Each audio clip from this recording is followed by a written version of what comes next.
Hello, everyone. It is Mo in the Deep End with Fryberto. Let me get him in frame since working with a live co-host is well, a live fry host is a little bit difficult to keep him in frame, especially when he's spazzing out because the tree stump guy got him all Twitter pated.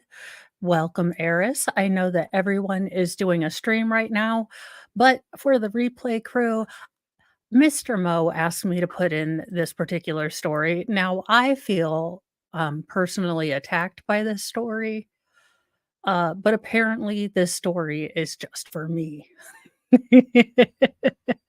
Mr. Mo sent me this story. Uh, Plumbers on TikTok share what not to put in garbage disposal. Quote, why have a garbage disposal then? I believe I resemble this particular remark.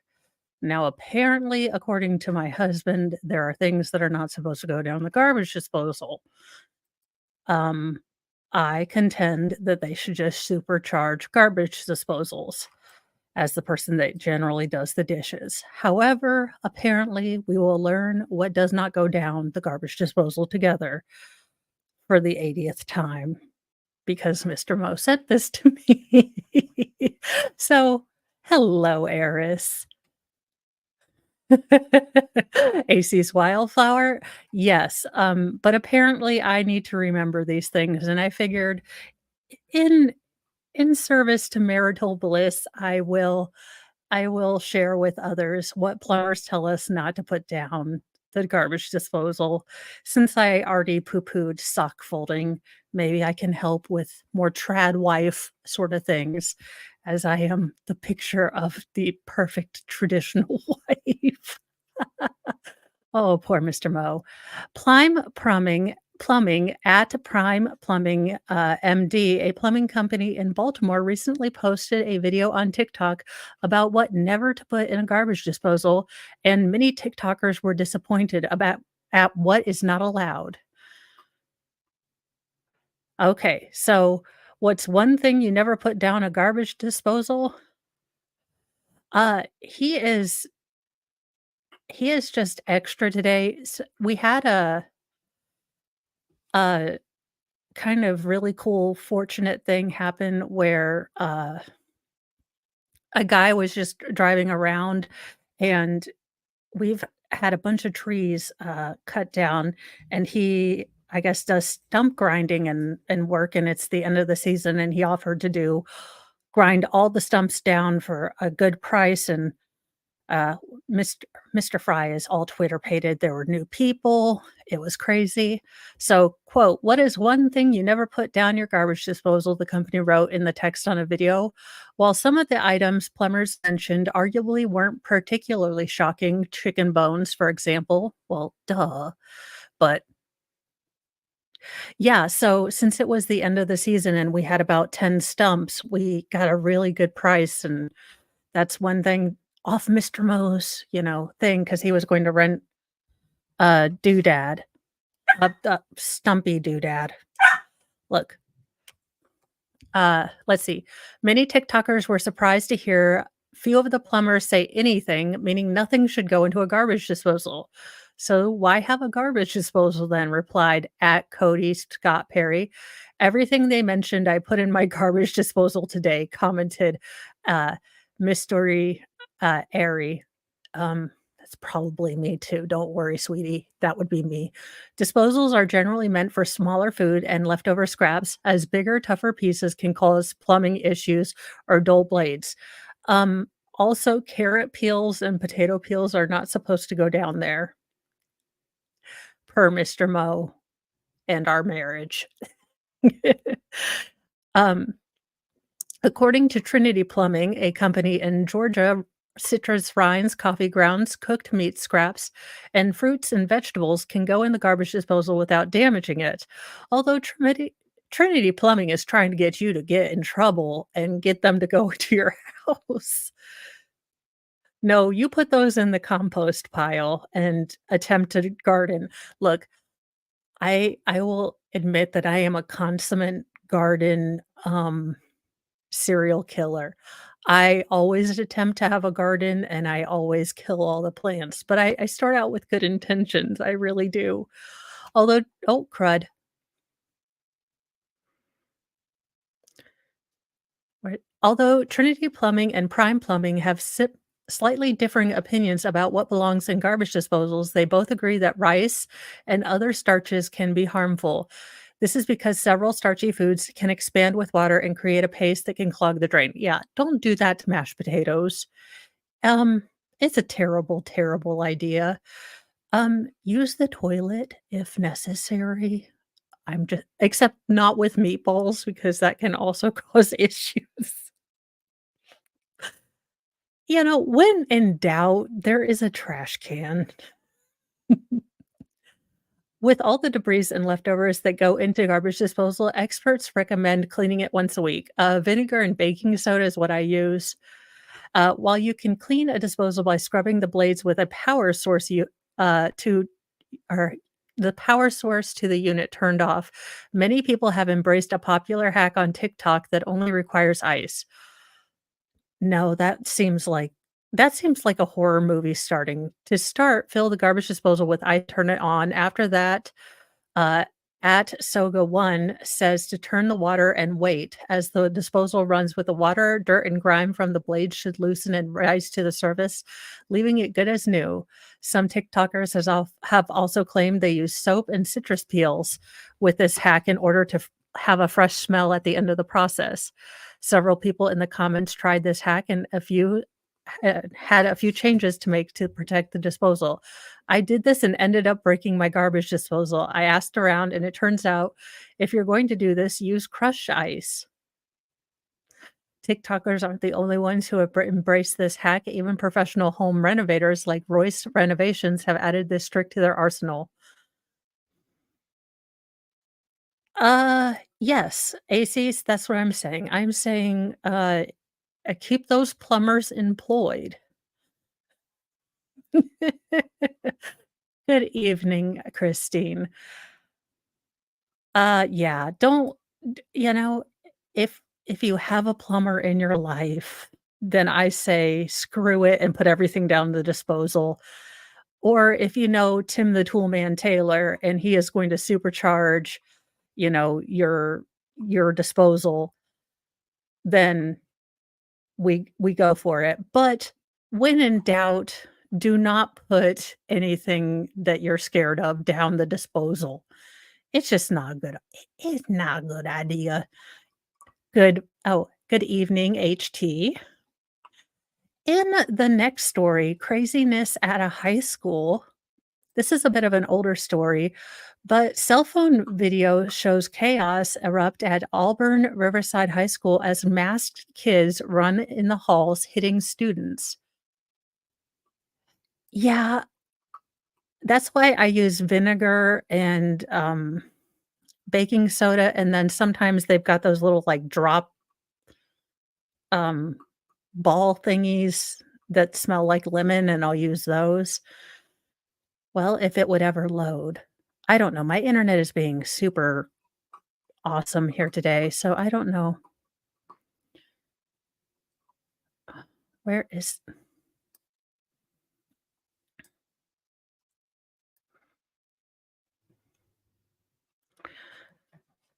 chaos that erupted in the halls of Auburn Riverside High School on Monday. A masked group of 5 were led into the school by another student who reportedly didn't realize they were not allowed in the school.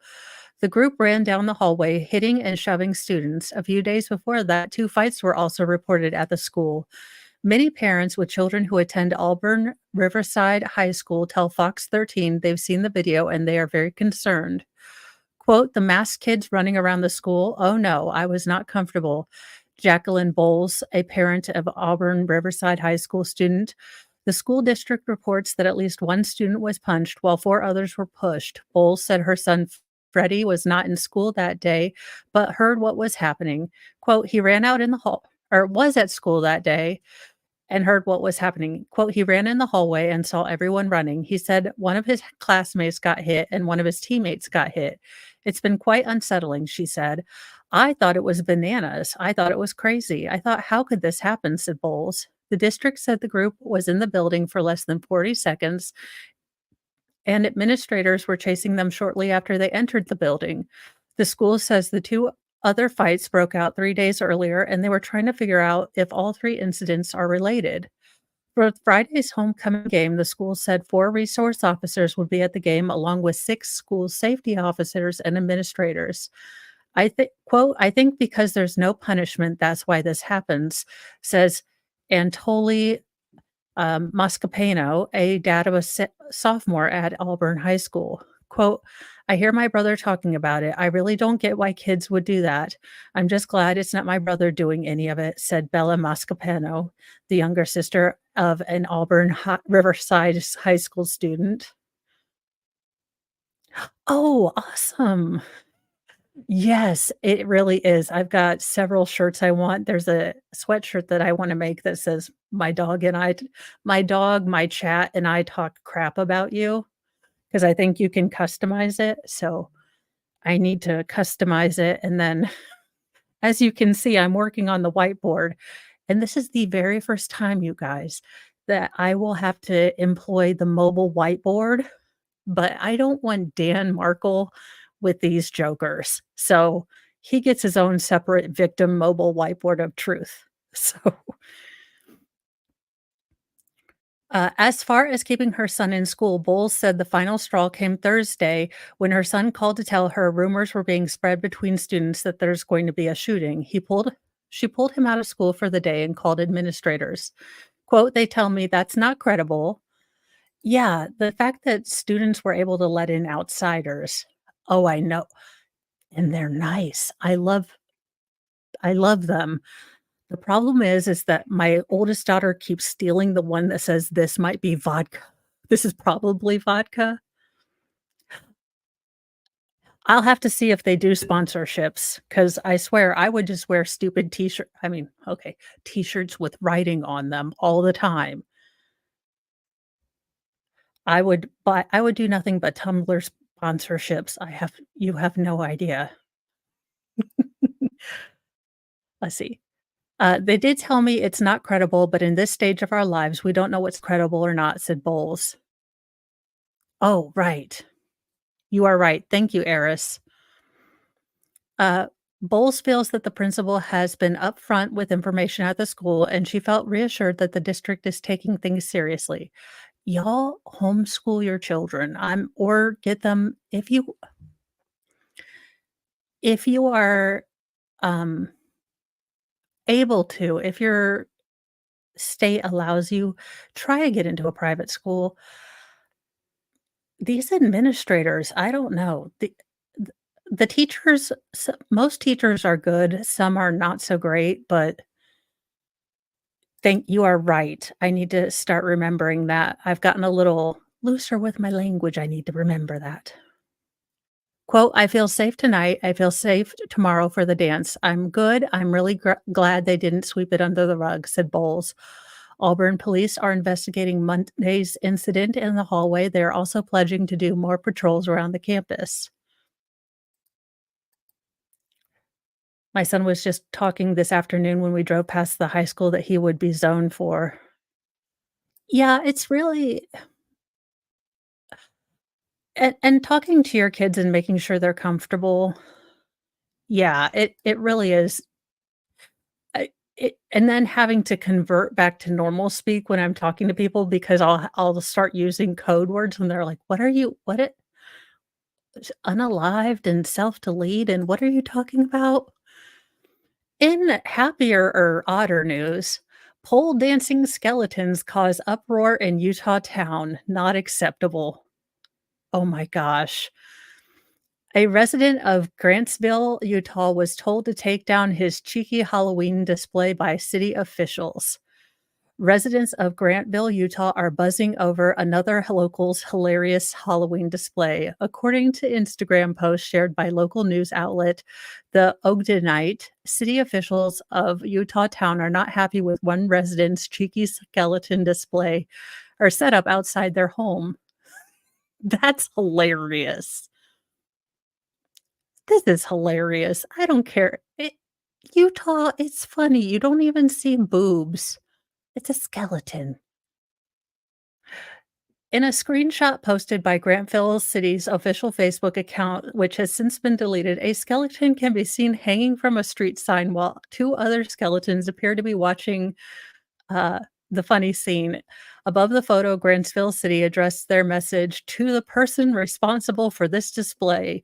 You have until 9 p.m. tonight, October 18th, to take down your decorations or they will be removed by the city. Displays like this are not acceptable as it is against city code to attach anything to a street sign. Oh, for heaven's sake. Oh, it's because it's attached to a street sign. You guys are just can we have some fun? The world is falling apart. There's a giant asteroid coming. We found Bigfoot. Our resident in chief is half asleep and defeated by going upstairs sometimes. The rest of our politicians are insane. Could we just have pole dancing skeletons? Sounds good, AC Wildflower. You take care of kids first. I completely understand.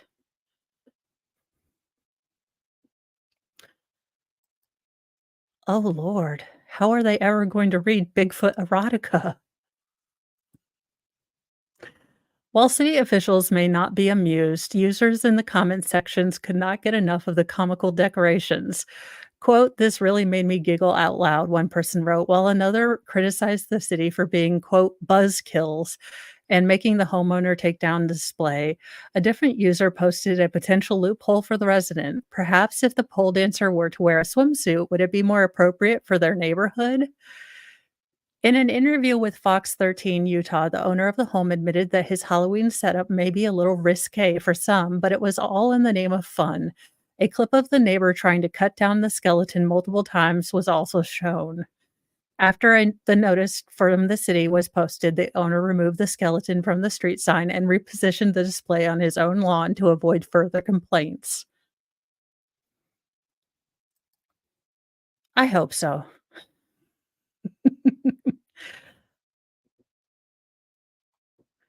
Funny skeleton displays are not just making waves in cities like Grantville. Let's see.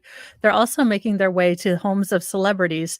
Chrissy Teigen revealed her funny skeleton setup where the statues are all set up in different positions beside her pool.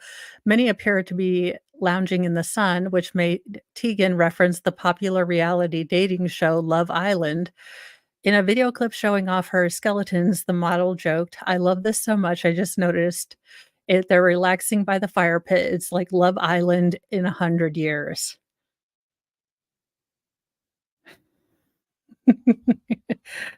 Yeah, so I don't understand. I wish that the Utah would be a little bit funner. In other news, this brave, brave, slow bastard runaway tortoise found 5 miles from home 3.5 years later. He was determined. Sheriff's deputies in Florida captured loose African sulcata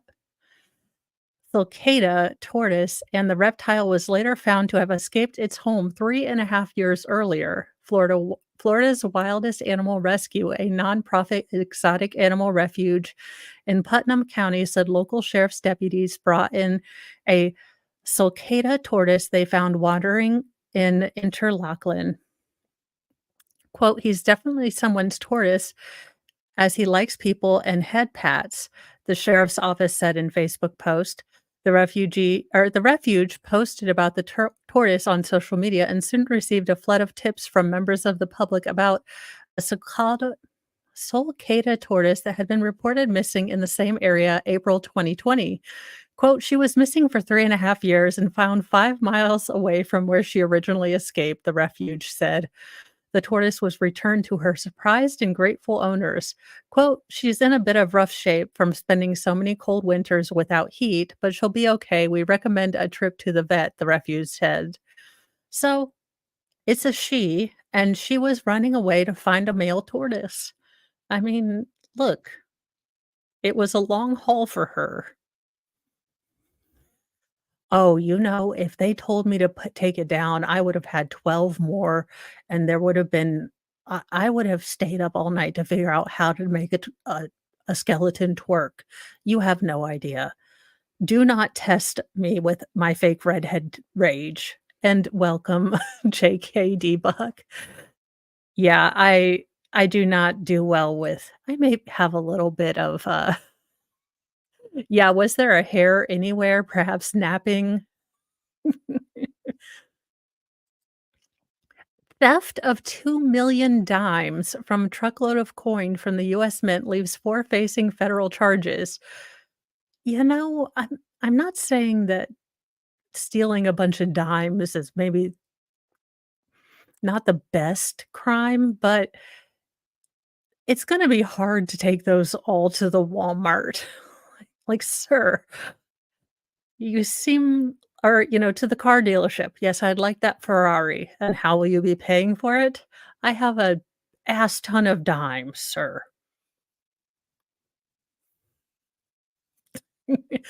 Federal authorities have released more details and unsealed the charges in the theft of more than 2,000,000 dimes earlier this year from a tractor trailer that had picked up the coins from the US Mint in Philadelphia. The truck driver was bound for Miami when he pulled into a parking lot to sleep on April 13th. During the night, thieves made off with a portion of the cargo um, of $750,000 in dimes, a shipment weighing about 6 tons, authorities said earlier. Thousands of coins were left scattered all over the lot in Northwest Philadelphia. I I guess up to almost 750,000.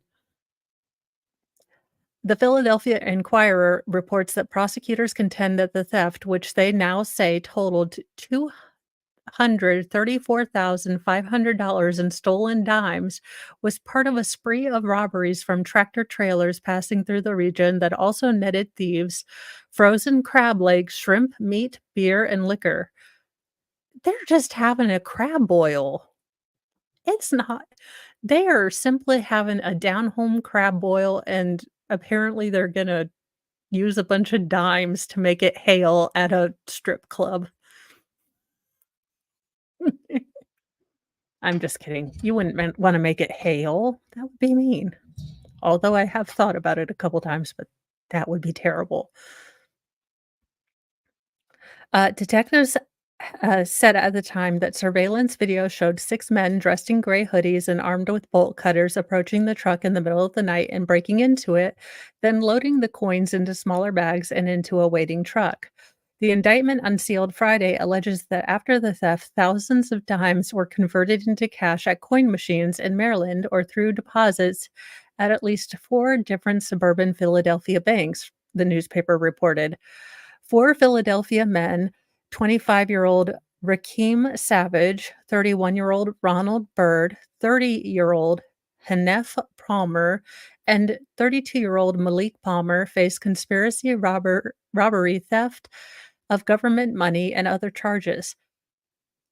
Well, wait, is it more terrible to steal government money? I'm sure it is, according to the government. I know, why didn't he become a wrestler? He had the name or a superhero. Messages seeking comment on the charges were sent Monday to the attorneys for Savage and Malik Palmer. Court documents don't list attorneys for Bird or Hanif Palmer, and a message could not be left at a number listed for the latter. So, um, just a thought, possibly don't steal dimes. And, the government gets really mad when you steal from it, even though taxation could be considered something akin to something something, but we love the government, so quiet down, you voice inside my head. Family files lawsuit against Panera Bread after college student who drank charged lemonade dies. Now, I haven't eaten Panera Bread in, like, 3 years. It's expensive, it's bread, I'm trying to lower my carbs. It's a thing. Ah, I'll have to look in that to more Maryland, man. I did not know there was a Florida man in Maryland. An Ivy League student with a heart condition died after drinking Panera Bread's, quote, charged lemonade, a large cup of which contains more caffeine than cans of Red Bull and Monster Energy drinks combined, according to a lawsuit. Okay, question. Did she know she had a heart condition when she got the lemonade? And this is tragic. I'm not discounting the pain that they're having, but if she knew she had a heart condition and she knew that this is dangerously caffeinated and she still bought it, there's this thing when you're young and you feel like you're immortal and you don't take into account that you are sadly very mortal. And I don't wanna disparage the family, but I don't know that this is going to work. The legal complaint, which was filed Monday during or morning in Philadelphia Court of Common Pleas, was first obtained by NBC News, called the beverage, quote, "dangerous energy drink," and argues that Panera failed to appropriately warn customers about its ingredients. Well, that's the thing. I mean, she's a beautiful girl. She seems smart. If you know you have maybe she didn't know. The suit was filed on behalf of the parents of Sarah Katz, a 21-year-old University of Pennsylvania student who had taught CPR in underserved communities and had been a research assistant at Children's Hospital. Katz had a heart condition called long QT syndrome type 1 and avoided energy drinks at the recommendation of her doctor, according to the filing. Well, yeah, but I don't wanna look, if her family ever happens to cross Newsy News, I don't want them to hear me mouth off about her during a painful thing. So I'm hoping I don't know. On September 10th, 2022, Katz purchased a charged lemonade from Panera Bread in Philadelphia, according to the suit. She went into cardiac arrest hours later, said her roommate and close friend, Victoria Rose Conroy. It would seem like it would be closer to the time of ingestion, but I'm not gonna quote, "She was very, very vigilant about what she needed to do to keep herself safe," Conroy said. "I guarantee if Sarah had known how much caffeine was, she would have never touched it with a 10-foot pole." The charged lemonade was, quote, "offered side by side with all Panera's non-caffeinated or less caffeinated drink, and was offered as a plant-based and clean beverage that contained as much caffeine as the restaurant's dark roast coffee," according to photos of both the menu and beverage dispensers at the store. Okay. So if the menu was saying that it only contained as much as the dark roast of the coffee, I don't know. Okay. But at 390 milligrams, the large charged lemonade has more caffeine than any size of Panera's dark roast coffee, the complaint says. The number that the nutrition facts on Panera's website confirm. The lemonade also has guarana extract, another stimulant, as well as the equivalent of nearly 30 teaspoons of sugar. Well, look, you're getting a large thing full of sugar. The complaint continues, adding that 390 milligrams of caffeine is higher than caffeine content of standard cans of Red Bull and Monster Energy drinks combined.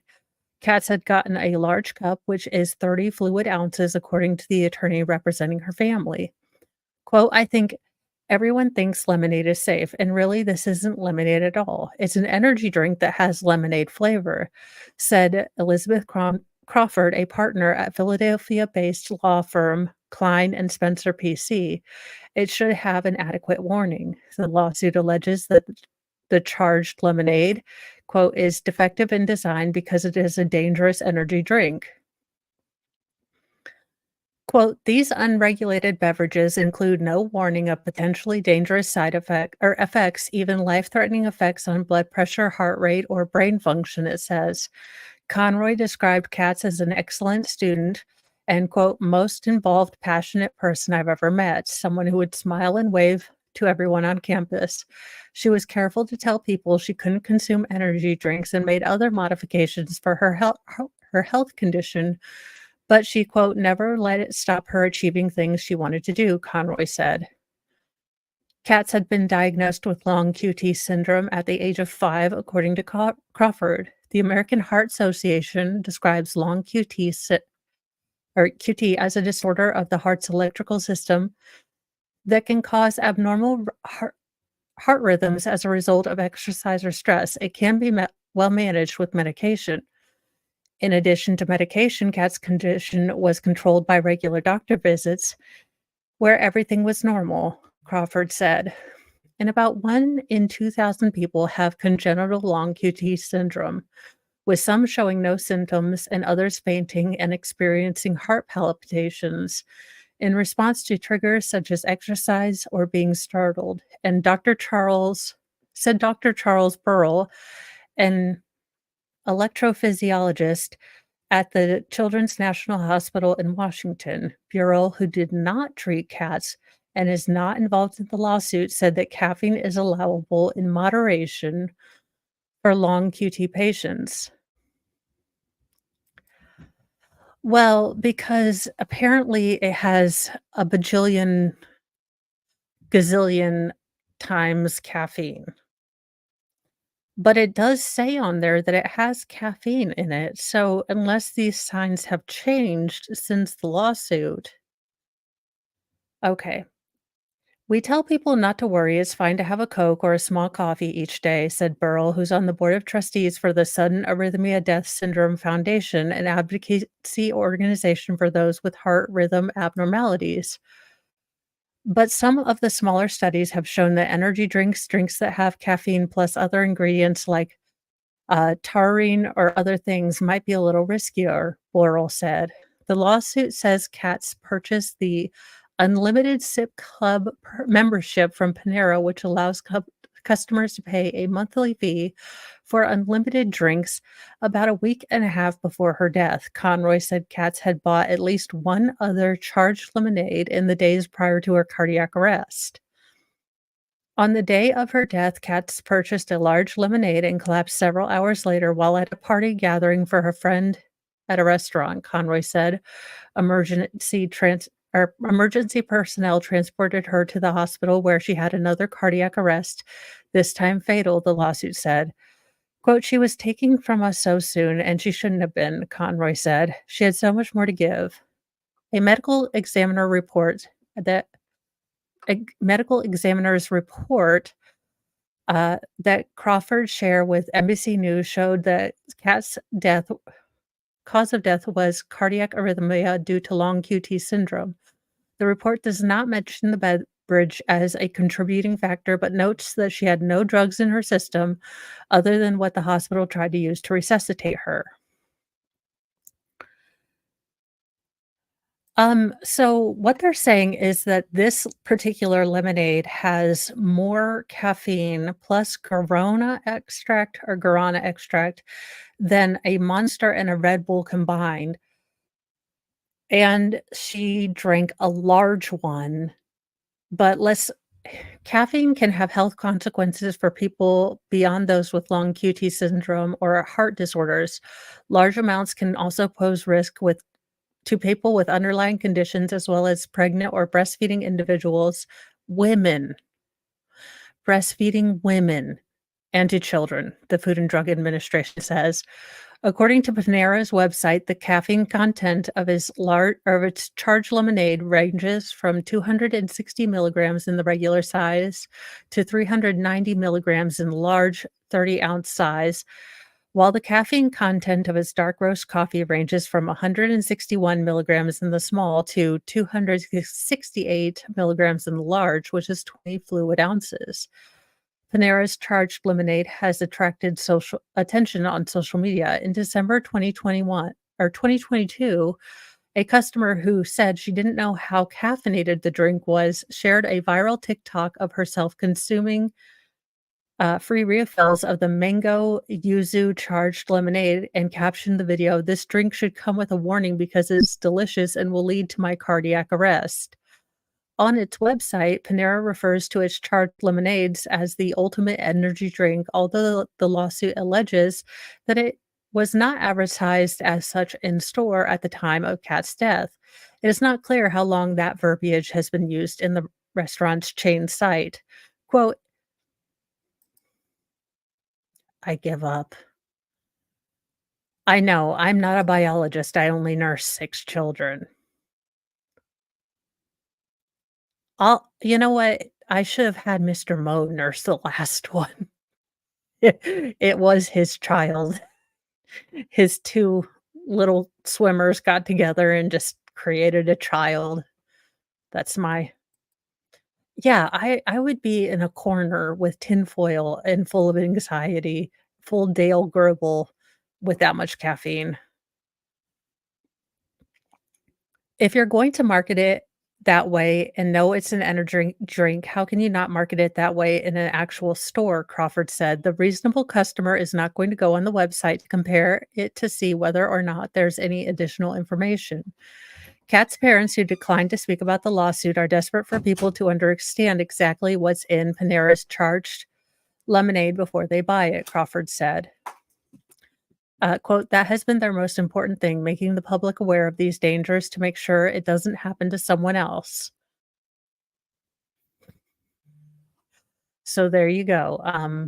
If you go to Panera and get a charged lemonade, it is actually caffeinated. You guys know that. Full of caffeine and all the sugars. Just letting you know. Grieving mom sues after, quote, "totally obsessed stalker dentist who admitted to, quote, homicidal ideations, tracked daughter down by GPS and shot her 3 times." Well, okay. A grieving mother has filed a lawsuit claiming that a town in Connecticut and a hospital are liable for the death of a murder-suicide victim who was shot and killed by, quote, "obsessed dentist" after the gunman attacked his ex-girlfriend by GPS or tracked his ex-girlfriend by GPS in August 2022. Angela Ashworth as administratrix executrix of 21-year-old Carolyn Ann Ashworth's estate filed a suit on October 17th in Hartford Superior Court alleging the town of Branford's Police Department and St. Vincent's Medical Center, owned and operated by named defendant SVMC Holdings, Inc., could have prevented her daughter's death but failed to act. Small, very small. Get the junior size. I'm sure they sell a kid's size energy drink. You know they do, because all of it. Men can get breast cancer. I had a story about that, but I think I always add extra stories in case I go too fast, but and don't injure yourself if you're detoxing from I'm trying to cut out bad habits too. Uh, okay, let's see. Caroline Ashworth was shot and killed on the night of August 27th, 2022, around 33 hours after dentist Michael Mallow, a 59-year-old divorced father of 2 with access to numerous firearms, was discharged from the hospital where he allegedly acknowledged having homicidal ideations and an obsession with the victim. Mallow, angry that Caroline was socializing with other men, tracked the young woman by GPS and shot her 3 times with a Glock before turning the gun on himself in Withersfield, the lawsuit said. According to the lawsuit obtained by Law and Crime, Carolyn Ashworth was around 18 years old when her 3-year relationship with then married Dr. Mallow began in 2019 or 2020. Mallow paid for Carolyn's rent, her cell phone, and two eventually lived together at his home. In July 2022, just a month before the victim's death, the dentist convinced her to trade in her Nissan so she could drive a 2019 Ford F-150 he purported to buy for her, the lawsuit said. Mallow then utilized a GPS application to track the truck and Caroline's location while using the truck, the suit added. A couple weeks later, on August 9th, 2022, Carolyn Ashworth called 911 for the first time, telling Branford Police Department that she feared Mallow was going to kill her and that he threatened to shoot her in the past, that he'd also choked her, the lawsuit said. On August 15th, 5 days later, Ashworth made another 911 call, her mother said. The lawsuit claimed that during the second call, Ashworth said Mallow was jealous she was socializing with other males. She also said she learned about being stalked via GPS. On August 15th, Mallow claimed that Ashworth stole the Ford F-150, apparently as a way of explaining why he was tracking the vehicle by GPS. On August 22nd, Ashworth moved out of Mallow's home and traveled in the Ford to Alabama to temporarily visit her grandmother, the suit continued. The next day, Mallow became emotionally distraught and he voluntarily committed himself to the emergency department at Midstate Medical Center for depression with homicidal ideations, specifically against Caroline, court documents said. The dentist allegedly self-reported that he was, quote, totally obsessed, end quote, with Ashworth and had thoughts about killing her and had firearms to carry out a killing, that he was using alcohol and Xanax he got from, quote, off the street. After being admitted to Midstate Medical on a 15-day involuntary hold, after that, the hospital informed the Branford Police Department of said hold. Officer Robert Lavana and his supervisor, Sergeant Stanley Konotsky, did not seize Mallow's firearms as Lavana believed Ashworth was out of state and Mallow was hospitalized, the suit said. On August 24th, however, Mallow was moved from Midstate Medical to a psychiatric unit in St. Vincent's Medical Center pursuant to physician's emergency certificate. While there, Mallow allegedly repeatedly said what said he had earlier about his drug use, depression, homicidal ideations toward Ashworth, but was discharged just after noon on August 26th. Because, he's clearly very able to go out in public. He's he's cured. What the heck? So Mallow was released by St. Vincent's staff under his own care without any directed or prescribed immediate supervision by Mallow's medical provider, family, or friends. For the love of all that is Cheetos.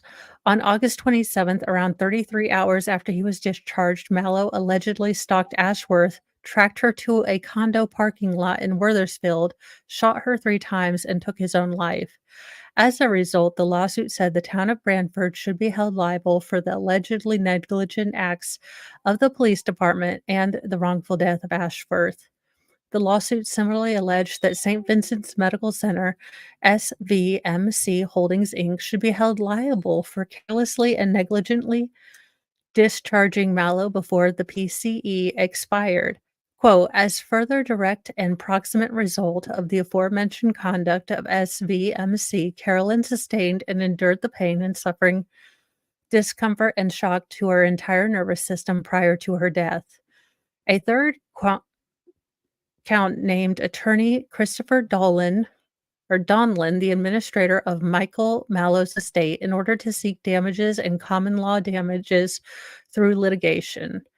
When reached by Law and Crime, Dolan declined to comment at this time. St. Vincent's Medical Center also declined to comment on the lawsuit. Quote, we are unable to provide comment on pending litigation, Hartford Healthcare said in response to Law and Crime's inquiry. Branford Police Chief Jonathan Mulhern said in a statement to Law and Crime that while he could not comment on the alleged facts of the lawsuit, the department launched an internal affairs probe 2 days after the murder suicide, leading to corrective actions against Lavana and Kalmsky. In August of 2022, there was a murder suicide involving Michael Mallow and Carolyn Ashworth in Worthersfield. Both individuals were Brantford residents, which has now resulted in litigation. Within days of the criminal actions of Michael Mallow, the Brantford Police Department conducted an internal investigation to review any prior calls for service involving these parties. Our investigation revealed issues that needed to be addressed, and corrective actions were taken by our agency as a result of our investigation, the police chief said. Due to pending litigation, we cannot speak to the facts, circumstances, and complexity of the suit at this time, but these issues will be further addressed with a proper judicial forum. Mulhern pledged that his department will, quote, continue our daily efforts to combat domestic violence and provide mental health services to those affected with our community. Well, you can provide mental health things, but apparently they'll just let them go, even though they're like, "Hey, I really feel like unaliving people. I have a bunch of pew-pews all around my house. I think about it all the time. I can track them on GPS. Sir, you have a clean bill of health. Please leave us now. You shall be great. You are awesome. No pills. Don't check in with your doctor. You're fine, sir. You're also a dentist and you apparently enjoy that drilly thing, so you're obviously weird."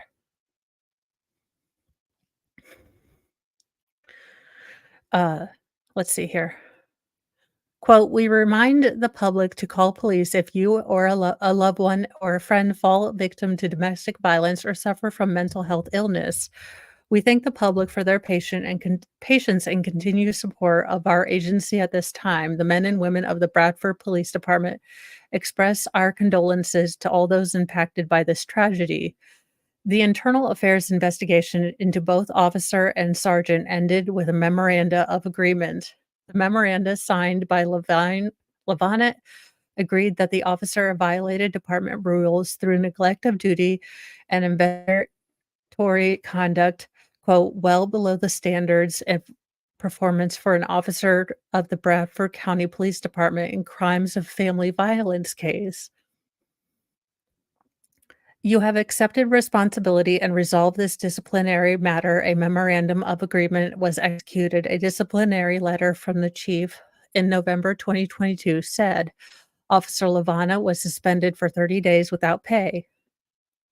Sergeant Konotsky, following the supervisor's acceptance of responsibility for failing to order Lavana to investigate the case further and failing to reject his report on the matter, was suspended for 3 days without pay. So wait, the officer who is below him gets all the shit and gets 30 days suspension. And this sergeant, who is really supposed to be in charge of things, gets 3 days? It's a bunch of BS. Without pay, with 2 of those in abeyance. Mhm. Contingent on Sergeant Kowalski not committing similar offenses or further neglect of duty, 2 unpaid suspension days will be in abeyance for 1 year, memorandum of agreement explained. Carrie Wisner, an attorney for Angela Ashworth, reportedly said, quote, "Allegations in the complaint are fairly detailed in support of the claims against each of the 3 respective defendants." So this is a clear case where this man was showing uh, not even covert. He was waving red flags in front of everyone, and everyone was like, "Meh, it'll be fine." Not to mention the fact that he was dating a freaking 18-year-old when he was married and, you know, I hate everyone. Oh my gosh. In a story picked out by my youngest, most feral, because he loves Mr. Beast.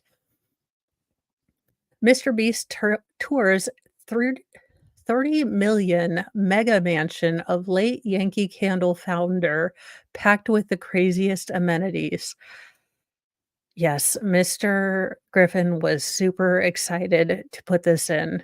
In a YouTube video, the internet sensation Mr. Beast took viewers on a journey through the opulent paradise that is the Juggler Meadow Estate in Leverett, Massachusetts. The lavish property listed by Johnny Hayden Jr. of Sarkis team at Douglas Elliman boasts more than 60 acres of landscapes and not one, but 8 extravagant structures, including more than 120 square feet of internal interior space.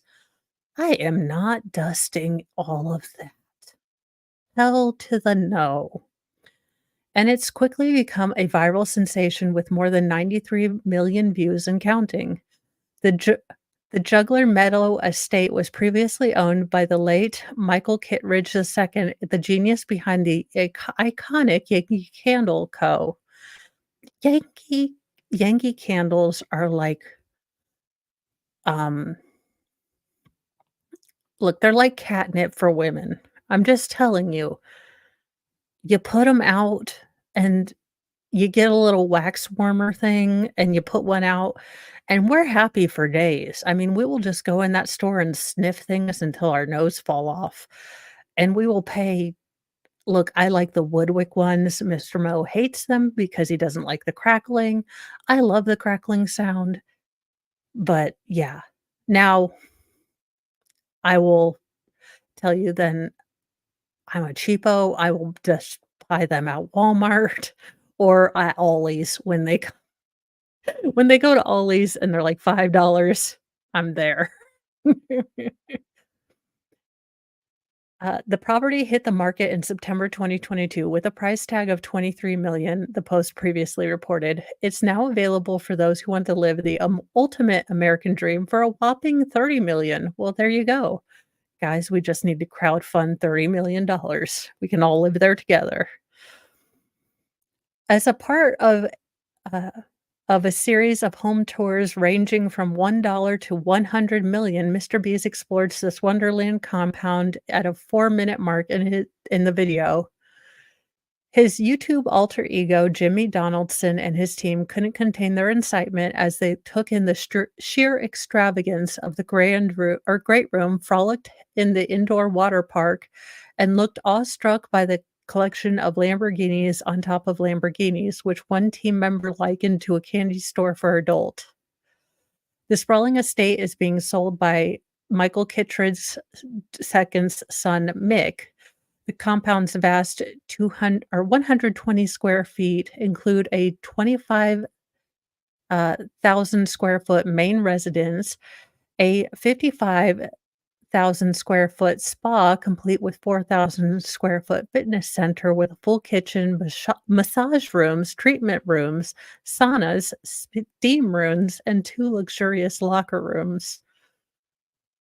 Well, there you go. That just all I think is, "Oh my god, the amount of cleaning," and it's all white. The ferals would destroy it. Am I terrible? I'm just like, the ferals would destroy it.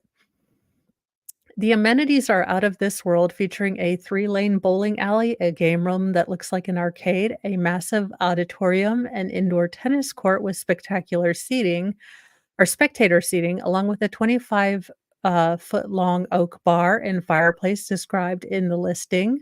The Kittredge family constructed this compound for enjoyment to share with family, friends, coworkers, and colleagues alike. The representative stated, quote, "A philanthropist, Michael structured his life around giving." Let's see. The main house was initially built in the 1980s, but Kittredge expanded it in 8 stages, finally completing it in 2010. The primary bedroom wing occupies a whole side of the estate, featuring the main bedroom with a fireplace and a private balcony, 2 auxiliary bedroom suites, a kitchenette, and an office. On the lower level, there's a commercial grade kitchen, 2 grotto like wine cellars. Wait a minute, I'll stay in the wine cellar. 2 dining rooms, and a 10-seat theater for the ultimate movie night experience. I'm staying in this room right here with the wine cellar. I'll be there. Oh, that looks cool. Indoor water park. Guests and the staff have their own private homes on the estate, one with 3 bedrooms and 2 bathrooms, the other with 4 bedrooms, 2 bathrooms. The outdoor features include meticulously manicured gardens, an outdoor tennis court, a pool, and orchard trees. Michael Kittredge II began his candle making journey at home, creating affordable gifts for his loved ones. After receiving numerous compliments, he transformed his passion into the multi-million dollar empire and household name that is Yankee Candles today. Meanwhile, Mick Kittredge, in collaboration with his father, founded the Kringle Candle Company in 2009, continuing the family's tradition in the candle industry. Michael Kittredge II passed away in 2019 at the age of 67 after twice battling cancer and suffering a stroke in 2012, which limited his mobility and speech. Meanwhile, Forbes recently crowned Mr. Beast as the number one creator of 2023 with a staggering net worth of approximately $500 million. His YouTube channel boasts an incredible 203 million subscribers, credited with pioneering a genre of videos that focus on jaw-dropping stunts and challenges. A recent New York Post exclusive revealed that the 25-year-old internet sensation purchased an entire North Carolina neighborhood, not only for himself, but his family and coworkers. Yeah. Oh my gosh, yes. I asked my realtor if she had any houses that were murder houses because I'd love to go, or hoarder houses. I'm just saying. I know. My youngest son is like, "Wait, you didn't get a button yet?" And I was like, "I'm very proud of what I've done." He's like, "Call me when you get a button." You know, kids will keep your ego honest, and and in my last I think that was my last story, yes. So, those were my last story. The Yankee Candle House is awesome. I'll have to start making candles at my house because I need another hobby like I need a hole in Mr. Bo is shaking his head vigorously. I am not going to get a candle making kit. That would not turn like I need the boys to be any more enamored with fire. Seriously. And Fry is dead asleep. It is time to go to bed. I still have murder board stuff to do. And this is the very first time, I don't know if I told you all, but I will have to use the mobile whiteboard of truth, to finish up this murder board. But I don't need another hobby. I have Legos now because everyone else has Legos. I have my cross stitch that I have not been working on, and now I have my murder board that I need to get done, and I'm almost done. I've only got, Harvey and Dan to go, and then we are done for that. Oh my gosh, Lego candles. I still contend Lego needs to make, famous cases Legos. It would be a dark hobby, but can you imagine the, like, Helter Skelter set? The Dahmer set? The Gacy set? I'm just say they would be terribly dark. They would probably be in very poor taste. I I hesitate to the Ed Gein set, I'm just saying, I would love them. The Shabusiness set. Look, Lego, I'm just saying if you would like to cross over into dark humor and gallows stuff, there's a market of just me, basically, but I would buy them. Anyway, have a wonderful evening. I'm going to take Fry out for the last thing the last outing of the evening, he is going to whine his way to sleeping in my bed again, even though I told him he would not.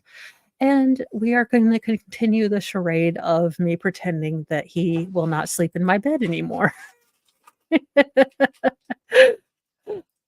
Oh, don't get me into to, Sailor Moon. Look, the squirrels around here are total jerks, and if I could get away with it, I'd do taxidermy Sailor Moon, but I can't. Mr. Mo says no to that. So, right now, I am going to take Mr. Frybert out. I'm going to pretend we are going to do the little back and forth where I tell him, "No, he's not going to sleep in the bed." He gives me the sad eyes, and then he ends up sleeping in my bed. It's it's a thing we do. I will see you guys in the morning for Mornings with Mo and Fry, and then the murder board and the mobile murder board, and we will be ready to go for Nick and the, 2019 retrial of, oh gosh, Catherine Montebena. I will see you all in the morning. Have a wonderful rest of your evening, get a good night rest, and I will see you then. Bye, guys. I will get this right one day.